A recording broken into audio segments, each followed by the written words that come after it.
Verb কি, verb কাকেই বলে, verb কোথায় কোনটি বসে, কত রকম ভার্ব হয়, তাদের এক্সাম্পল কি, সমস্তটাই আজকে এক ভিডিওয়ে দেখব। আমরা জানি আমাদের হৃদয় ছাড়া আমরা বাঁচি না, হার্ট না থাকলে আমরা বাঁচবো না। তেমন ভার্ব ছাড়া কিন্তু কোনো সেন্টেন্সই বাঁচে না, অর্থাৎ কোনো সেন্টেন্সই আমরা তৈরি করতে পারবো না যদি আমরা ভার্ব জিনিসটা জানতে পারি। তাই আমাদের গ্রামারের সবথেকে গুরুত্বপূর্ণ টপিকের মধ্যে একটি হলো ভার্ব। তাই ভার্বের এই ভিডিওটি তোমরা সম্পূর্ণ খুব মনোযোগ সহকারে দেখো এবং খাতা পেন নিয়ে বসে পড়ো, প্রত্যেকটা ক্লাসিফিকেশন লিখে নাও, পরে তোমাদের রিভিশন করবে এবং দেখবে ভার্ব নিয়ে কোনো কনফিউশন থাকবে না। চলো ভার্বের এই ভিডিওটি আজকে শুরু করা যাক। ভার্ব কাকে বলবো? আমরা দৈনন্দিন জীবনে যা কাজই করি না কেন সবই এক একটি ভার্ব। আমরা খেলা করি, আমরা ঘুমাই, আমরা ভাত খাই, আমরা দৌড়াই, এই যা যা কথা বললাম, দৌড়াই, খাই, ঘুমাই, এগুলো একটা কাজ না? এই সমস্ত কাজকেই বলা হয় ভার্ব। তাই লেখা আছে যে ওয়ার্ড দ্বারা কোনো কাজ, অবস্থা বা ইনসিডেন্টকে বোঝায় তাকে বলা হয় ভার্ব। কাজ, আই প্লে ফুটবল, আমি ফুটবল খেলি, এটা একটা কাজ তো, ফুটবল খেলাটা একটা কাজ না? অবস্থা, আই অ্যাম হ্যাপি, আমি খুশি, তাহলে এটা আমার একটা অবস্থা বোঝাচ্ছে, আমি কি অবস্থায় আছি, আমি খুশি অবস্থায় আছি, তাহলে অ্যাম এর সাহায্যে বসাতে হলো হ্যাপি কথাটা, তাহলে একে একটি verb. Are the baby cried, cried মানে কি, বাচ্চাটা কেঁদেছিল, এটা একটা ঘটনা বললাম না, বাচ্চাটা কিন্তু তখন কেঁদেছিল, এটা একটা ইনসিডেন্ট, এটা একটি ঘটনা। তাহলে ঘটনা, অবস্থা, কাজ, প্রত্যেকটি কি এক একটি ভার্ব। দেখো ভার্ব প্রধানত দু প্রকার হয়, ফাইনাইট ভার্ব আর non finite verb. Finite verb কি আর নন ফাইনাইট ভার্ব বা কি? ফাইনাইট ভার্ব, দেখো একটা উদাহরণ দিলে তোমরা বোঝার চেষ্টা করো। She goes to school, she go to school, সেই স্কুলে যায়, আই গো টু স্কুল, আমি স্কুলে যাই। এখানে দু জায়গায় এটা ভার্ব তো, কোনো জায়গায় যাওয়া কাজ না, একে একটি ভার্ব, এটিও একটি ভার্ব। কিন্তু এটা কি ধরনের ভার্ব আর এটা কি ধরনের ভার্ব? এখানে একটা ইএস যোগ আছে না, আমরা সবাই জানি, সেটা কি থার্ড পারসন আর singular number. Third person singular number যদি থাকে, ভার্বের পিছনে একটা এস বা ইএস কিন্তু যোগ করতে হয়। আইটা হলো ফার্স্ট পারসন, ফার্স্ট পারসন হলে তার পিছনে এস বা ইএস কিন্তু যোগ করতে হয় না। তাই সির পরে গোজ লিখেছি, আয়ের পরে গো লিখেছি। তাহলে সাবজেক্ট অনুযায়ী এই ভার্বের রূপটা পাল্টাচ্ছে না, কোনো জায়গায় শুধু গো বসেছে, কোনো জায়গায় গোজ বসেছে, তাহলে এটা কি সাবজেক্ট অনুযায়ী ভার্বটা পাল্টেছে। আরো যদি আমি উদাহরণ দেখি, আই প্লে ফুটবল, যদি লিখি আই প্লে ফুটবল, আর লিখতে পারি I played football. I play football মানে আমি ফুটবল খেলি, আই প্লেড ফুটবল মানে আমি ফুটবল খেলতাম। পাল্টে গিয়েছে না, দুটো বাক্যে প্লে দু রকম বসেছে না, একটা বর্তমানকালে ঘটনা বোঝাচ্ছে, একটা অতীতকালে ঘটনাকে বোঝাচ্ছে। তাহলে ভার্বগুলি যদি কাল, টেন্স অনুযায়ী নিজেকে পাল্টাতে থাকে, তখন সেই ধরনের ভার্বকে বলবো ফাইনাইট ভার্ব। ওটা কি, যে ফাইনাইট ভার্ব কি? তাহলে ফাইনাইট ভার্বটা কি, যে ভার্ব টেন্স অনুযায়ী, ক্রিয়ার কাল অনুযায়ী, কাজটা কোন সময় ঘটছে সেই অনুযায়ী নিজেকে রূপ পাল্টাতে থাকে, নিজের রূপটা পাল্টাতে থাকে, সেই ভার্বগুলোকে বলি ফাইনাইট ভার্ব। নন ফাইনাইট ভার্ব কি? তাহলে যে ভার্ব নিজের রূপটা পাল্টায় না, ক্রিয়ার কাল পাল্টেছে, কাজটা বর্তমান থেকে ভবিষ্যৎকাল হয়েছে বা কাজটা বর্তমান থেকে অতীতকাল হয়ে গেছে, কোন তখনও কিন্তু সে নিজের রূপটাকে ধরে রেখেছে, পাল্টায়নি। উদাহরণ দেখো, I am going to school, আমি স্কুলে যাচ্ছি, এখানে গোয়িং একটি ভার্ব, অ্যামও ভার্ব কিন্তু গোয়িংও একটি verb. I was going to school, আমি স্কুলে যাচ্ছিলাম, প্রথমটা বললাম আমি স্কুলে যাচ্ছি, আর এটা বললাম আমি স্কুলে যাচ্ছিলাম, কাজটা টাইম পাল্টে গেল না, একটা বর্তমানকালে ঘটনা, এটা অতীতকালে ঘটনা হয়ে গেল। তা সত্ত্বেও কি এই গোয়িং কথাটা পাল্টেছে? পাল্টায়নি। তাহলে টেন্স পাল্টে গেছে, টাইমটা পাল্টে গেছে, একটা অতীতকাল হয়েছে, একটা ভবিষ্যৎ এই বর্তমানকাল হয়েছে, কিন্তু ভার্বটা কি নিজের রূপটা পাল্টেছে? ওখানেও গোয়িং ছিল, এখানে গোয়িং আছে। তার মানে নিজের রূপ যখন ভার্ব পাল্টায় না, টেন্স অনুযায়ীও পাল্টায় না, সেই ধরনের ভার্বকে বলি নন ফাইনাইট ভার্ব। তাহলে তোমরা বলো তো, এই অ্যাম আর ওয়াজ, এখানে অ্যাম হয়ে গিয়েছে, এখানে ওয়াজ হয়ে গিয়েছে, তাহলে এটা ফাইনাইট ভার্ব হবে না নন ফাইনাইট ভার্ব হবে? যারা বুঝবে কমেন্টে লিখে জানাও। ফাইনাইট ভার্ব আর নন ফাইনাইট ভার্ব কি বুঝতে পারলাম, ভার্বের মেন দুটো ভাগ। নন ফাইনাইট ও ফাইনাইটের ভাগ আছে, সেই ভাগগুলি কি কি দেখো।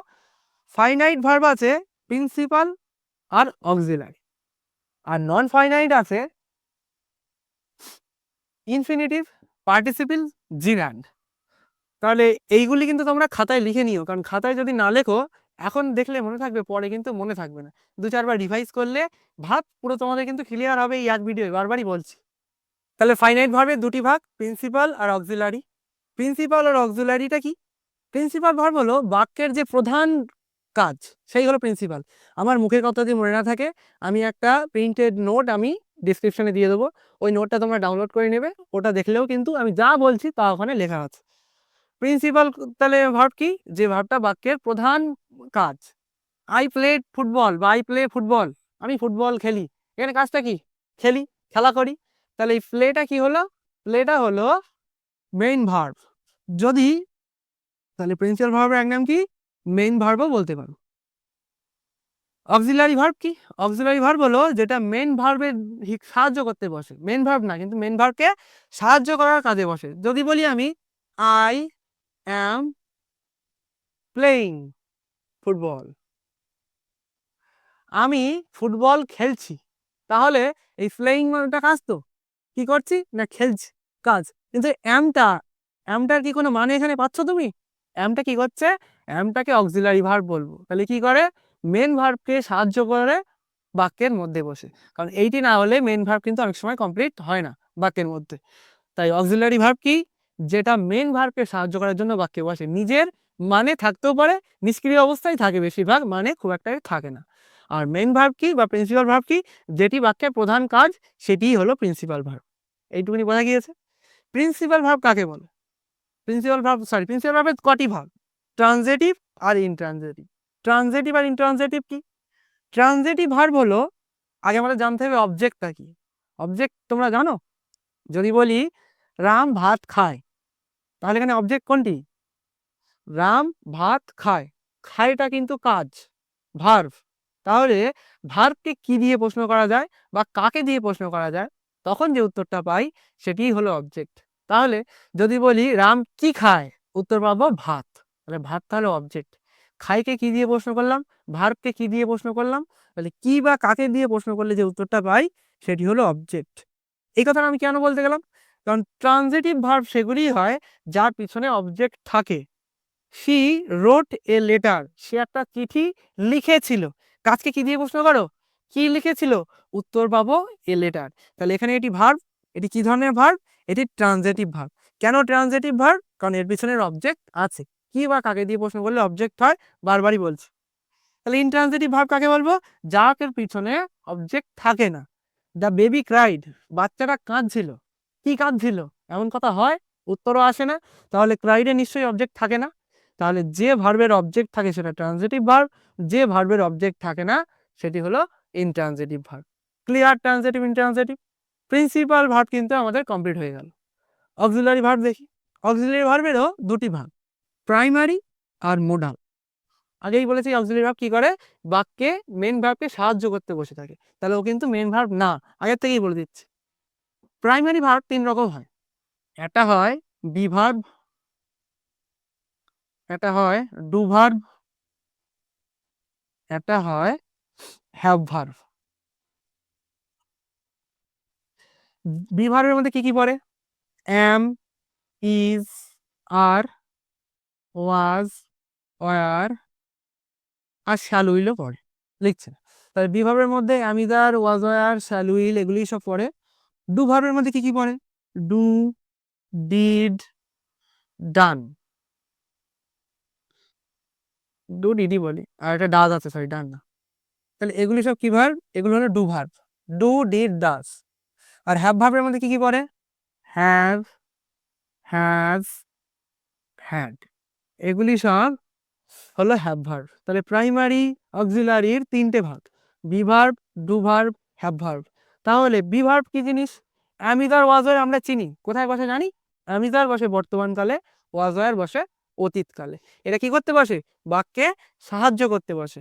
আচ্ছা, তাহলে বলি দেখো আই অ্যাম হ্যাপি, আমি খুশি, তাহলে এখানে অ্যামটা অক্সিলারি না অন্য কিছু?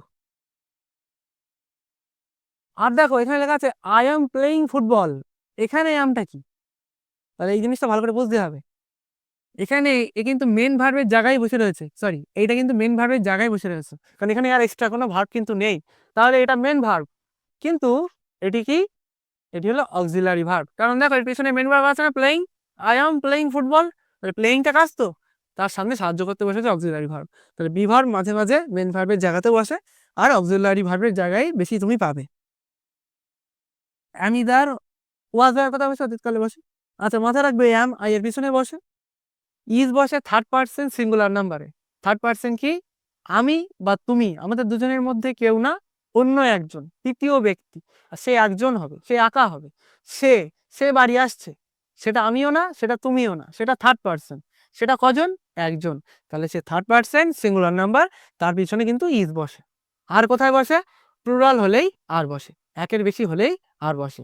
আর ইউ এর পিছনে আর বসে। ইউ মানে তুমিও হয় তোমরাও হয়, কিন্তু এর পিছনে আরই বসে। আমি তার গেল ওয়াজ ওয়ার কি জিনিস? ওয়াজ ওয়ার হলো অতীতকালে বসে, সিঙ্গুলার নাম্বারের পিছনে ওয়াজ বসাবে, আর প্লুরাল নাম্বারের পিছনে ওয়ার বসাবে। এক কথায় অ্যাম আর ইজ যার যার পিছনে বসেছিল বর্তমানকালে, অতীতকালে তারই পিছনে কি ওয়াজ হয়ে যাবে, আর যার পিছনে বসেছিল অতীতকালে সেটা ওয়ার হয়ে যাবে। ব্যাস, শাল উইলটা আমরা পরে কোনো এক ভিডিওয়ে বোঝাবো। ডু ভার্ব কি? Do, did, does. ডু আর ডাজ দুটোই বর্তমানকালে বসে, আর ডিডটা অতীতকালে বসে।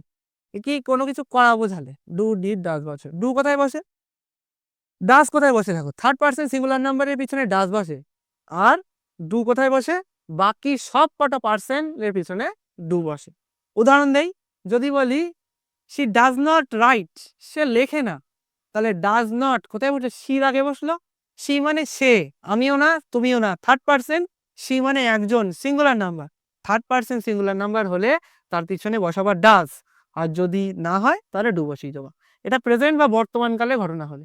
এটা যদি অতীতকালে ঘটনা হতো, শি ডিড নট রাইট, সে লেখে না, সে লিখতো না, তাহলে এটা কি অতীতকালের ঘটনা হয়ে গেল। ডিড সবার পিছনে বসে, অতীতকালে সবকিছুর পিছনে ডিড ব্যবহার করা যায়। হ্যাভ ভার্ব, হ্যাভ ভার্ব তিন প্রকার হয়, হ্যাভ, হ্যাজ আর হ্যাড। আমি এই অক্সিলারি ভার্বের একটি আলাদা ভিডিও করব, এটা এমনি তোমাদের পরিচয় করানোর জন্য বলছি।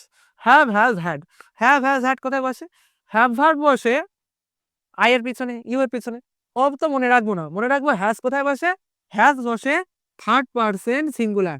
তাহলে দেখলাম ডাজ বসলো থার্ড পার্সন সিঙ্গুলার পরে, ইজ বসলো থার্ড পার্সন সিঙ্গুলার পরে, যেমন হ্যাজও বসবে থার্ড পার্সন সিঙ্গুলারেরই পরে। তাহলে এমন যদি হয় তাহলে সেখানে হ্যাজ বসাবা। তাহলে শি হ্যাজ, হি হ্যাজ, রাব হ্যাজ, কারণ এগুলোকে আমরা না, আই আমি ফার্স্ট পার্সন, তাহলে হ্যাভ। ইউ তুমি সেকেন্ড পার্সন, তাহলে হ্যাভ। দে থার্ড পার্সন, কিন্তু তারা একজনের বেশি না, তাহলেও হ্যাভ। তাহলে হ্যাভ হ্যাজ কোথায় বসে মাথায় গেল? হ্যাড হলো অতীতকালে বোঝালেই, কোনো কিছু ছিল বোঝালেই কিন্তু হ্যাড বসে যাবে। দেখো এবার হলো মোডাল ভার্ব। মোডাল ভার্ব কি জিনিস? আমাদের কতটা সামর্থ্য আছে কোনো কাজ করার, আমাদের সম্ভাবনা কি কোনো একটা কাজ করার, আমাদের ক্ষমতা কতটা আছে এমন কিছু, বা আমাদের কি করা উচিত, কি করা উচিত নয়, এই সমস্ত বাক্যে কিন্তু আমরা মোডাল ব্যবহার করি। দেখো দুটো উদাহরণ দিচ্ছি। শি ক্যান সুইম, সে সাঁতার কাটতে পারে। তাহলে ক্যান মানে পারা আমরা জানি, সুইম মানে সাঁতার কাটা। তাহলে সুইমটা এখানে কি মেন ভার্ব না? প্রিন্সিপাল ভার্ব কি সুইম না? সাঁতার কাটাটাই কাজ তো এখানে, কিন্তু ক্যানটা কি বসে? চোখে সাহায্য করার জন্য বসে রয়েছে। তাহলে ক্যানটা হলো একটা মোডাল ভার্ব। আর একটা কথা বলে দেই, যে কোনো মোডাল ভার্বের পিছনে কিন্তু, মোডাল ভার্ব যদি থাকে তার পিছনে ভার্বের পরে এক নম্বর রূপই বসে। মোডালের পরে সবসময় ভার্বের এক নম্বর রূপ। ক্যান সুইম, আর এস ইএস ইডি টিডি কিচ্ছু বসাবো না, শুধু ভি1 বা ভার্বের এক নম্বর রূপই কিন্তু মোডালের পরে বসাবা। দেখো এখানে একটা কি বলছে? ক্ষমতা বোঝালো না, সে সাঁতার কাটতে পারে, এটা তার ক্ষমতা, এটা সে পারে, তার অ্যাবিলিটি। দে উইল কাম, তারা আসবে, ভবিষ্যতে আসবে। তাহলে উইলটাও কিন্তু একটি মোডাল, উইলও কিন্তু একটি মোডাল। তারা আসবে, এটা সম্ভাবনা বোঝাচ্ছি না যে তারা পরে আসবে, এটা সম্ভাবনা, এটাও একটি মোডাল। কারণ কাম মানে আসা, এটাই হলো মেন ভার্ব, এটাই এখানে মেন ভার্ব। আর তাকে সাহায্য করার জন্য উইল সামনে বসে রয়েছে। দেখো ঠিক উইলের পরে কিন্তু ভার্বের এক নম্বর রূপই বসেছে। তাহলে মোডালের পরে সবসময় ভার্বের এক নম্বর রূপ বসাবো। তাহলে আমাদের ফাইনাইট ভার্ব কিন্তু পুরোপুরি কমপ্লিট হলো। এবার আমরা দেখবো নন ফাইনাইট ভার্ব কি জিনিস।